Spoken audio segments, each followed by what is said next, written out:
Chúa Adi Chandi Zakhat Swami Pasabini Kudekate Akin Mary Magdalene De Adam Mary Khatlet Sham Zawa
Buổi ba chữ cha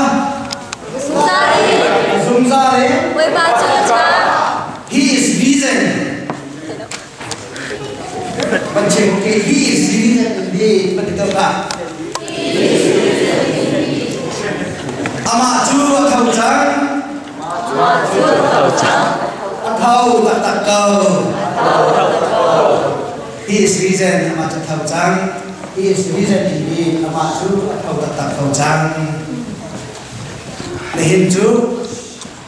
thọ thàn ni là gì? Volay athem tu hi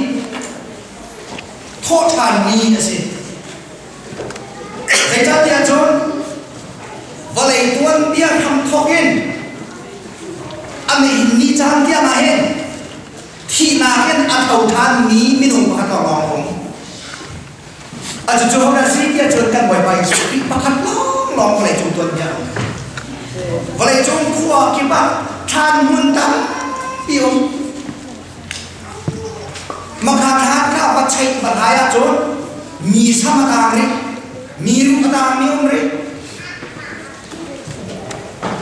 au than da asam dòng ta đâu âm dòng ta đâu cần ngồi bay khi thản đó lòng gì dễ cha ta biết gì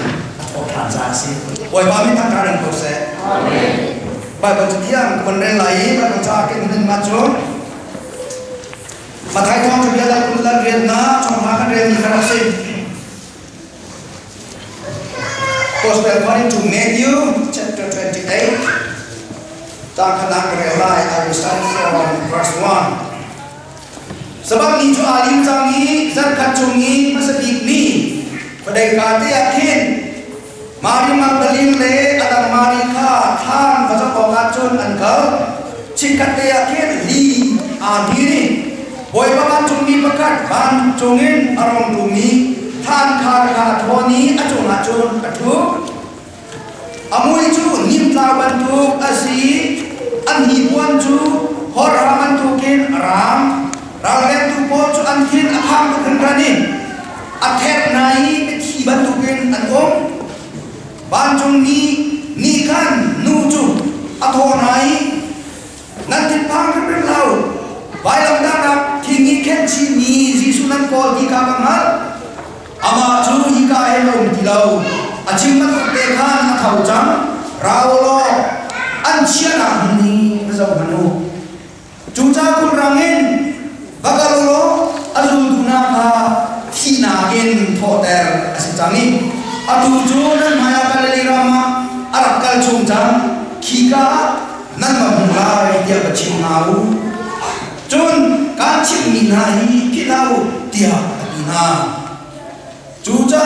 honam ngain than angir anthin apham ba anilom bai azuduna bachilo kan anle Jisu ni dua tiap awan ton hai nan sina taina kun ko se tiap adina ama chu an hun zuan hoi ake an itai an dia Jisu ni chon nan thin pham lau ku na bo ka kalelia fakalu tiap bachim na lo khika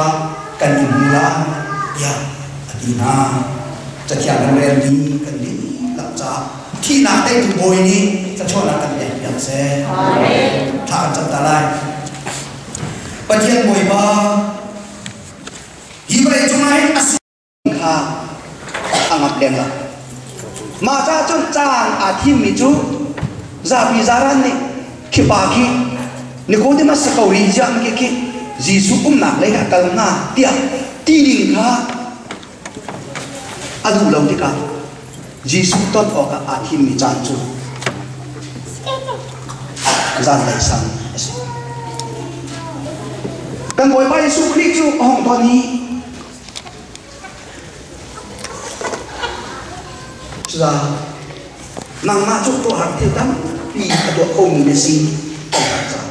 mi so so ne salo pathian sin arami na si ti ka ban chung pen na chung lu bong sa da ka do la kan boy ba Yesu Christ ni